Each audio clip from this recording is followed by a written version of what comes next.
Blowing stuff up and hitting the authority where it hurts. That's my game. Now, if you're as good as Elizabeth says you are, then I do believe you and I will get along nicely. With Rage, we've blown out the experience. We have a much larger world. We have very unique environments. We have various gameplay experiences. Rage is more than just a first-person game. It's a complete experience. We're known for making the straightforward action shooter, and we kept that. But then we added on top of it this deep and meaningful story.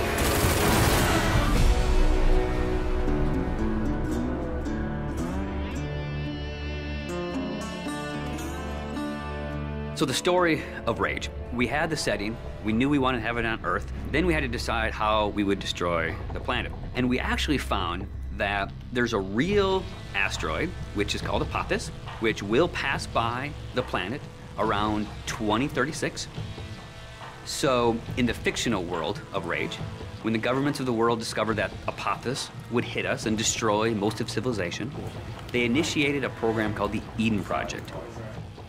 So the game starts out where you are an Ark survivor. You are one of those people buried in 2036. Your Ark emerges from the ground 100 years later. Unfortunately, you're the only one that survives in your Ark. So when you step out, you are alone. And it's this post-apocalyptic world that you rise up in, and it's this twisted version of the reality you used to know, and you really don't know what to expect. Current position unknown. There's mutants and there's bandits, you know, and there's groups of settlers trying to survive. You people are only trouble. Now be on your way. The world has moved on, and it has its own thing going. We don't give the character a name or a face that's unique to the story. We want the player to jump in and actually add his own identity into that character. So when you step out of your Ark in Rage, you have no idea what your role in the bigger conflict will be. At first, all you are worried about is surviving. And you team up with some settlers, and you're doing some odd jobs.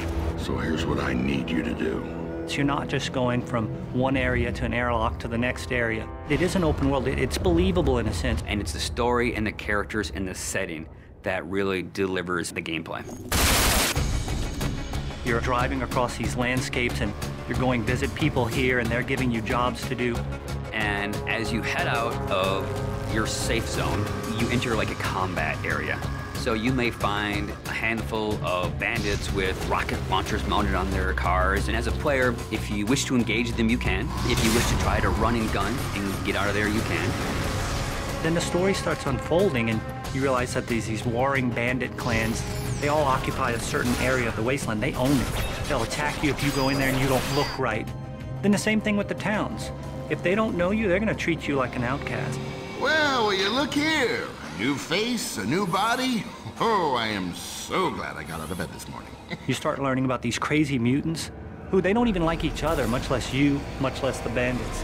And then you learn about this other faction, the Authority, and they start playing a bigger and bigger role in the story. They are trying to control the wasteland and set the direction of mankind. That's the truth. And that's what people need to know. So there's a small group of people called the Resistance that are fighting against the Authority. The Resistance discovers you. And everyone knows that Ark survivors have a certain specialness to them. You got all those little computers racing around inside you. You know, as you move through the story and you become more important and people start to take notice of you, so does the Authority. As you, the player, get your weapons and start interacting with the characters and start fighting all the bad guys in the world, you understand what your role is in the world. So, you're the new team member. The story in a game really gives meaning to the action. It creates the setting that all the gameplay exists on. And if you have a compelling story, and you have compelling action, and ways to drive the player forward, it just creates a richer experience and a more complete package. But it's always about, again, something new around every corner, and you really have to stay on your toes in the wasteland.